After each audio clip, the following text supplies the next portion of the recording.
And I want you to kind of explain what those AI vertical agents, right, where they are going, Yeah. because we've talked about implementing in our own business and offering it, what that means, like what those look like, and what that means for the founder to be able to plug into those instantly and basically add an army of sales and marketing folks, operational folks, finance folks, literally that they don't have to train, right? Because that's the other thing is you hire employees and you got to train them, and it's like speed to market. I want you to kind of walk us through what that looks like and what it could look like in, say, the next few years. Yeah, and I think we have to start from step 0 here, because I think for probably the most of the audience that is listening to this right now, vertical AI agents might not even be a term that they've actually heard of.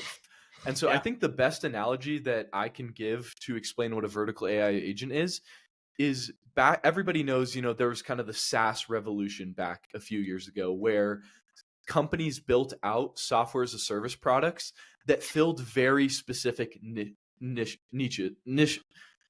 Wow, that was terrible. It's a French word. It's a French word. It's okay. Wow, I've only said that word a million times. Niche.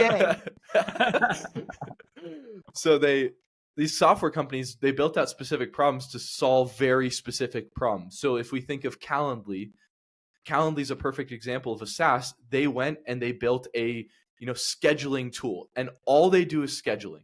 That is their vertical. They chose to build a software product to solve that problem. And there's millions and millions of examples of SaaS out there. Vertical AI agents are going to do the exact same thing, but with an added layer of complexity to it. So with a SaaS product, when a SaaS product solves a problem in a specific niche, typically it requires a SaaS product to be implemented and then people to actually run that SaaS product. So it takes a team to actually use that product. What a vertical AI agent is going to be able to do is it's going to be able to solve a niche problem without actually needing the hands-on engagement from the humans anymore. It's going to own that entire function of the business.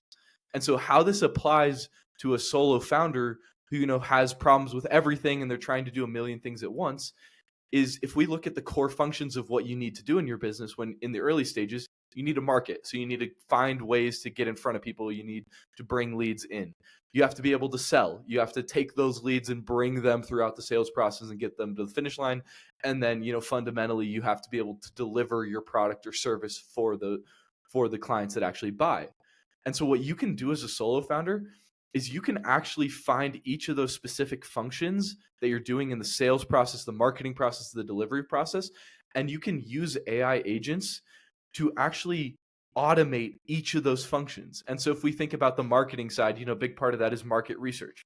You could train an AI agent to actually go and do all of your market research for you and, compile all that data into a list and then give you the core insights from it. You can train an AI agent to actually go and do all of the follow-up and lead chase for every single lead that comes in.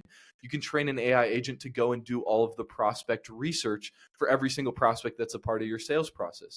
On the delivery side, you can look at, what are the repeatable tasks in this delivery process, and how can I use an AI agent to systematize every single one of those? And so as a solo founder, you could theoretically run your entire business and automate all of these, manual and repeatable tasks with AI agents, and then allow yourself to focus on the high level relationship and creativity and innovation that it takes to run a successful business. Crazy.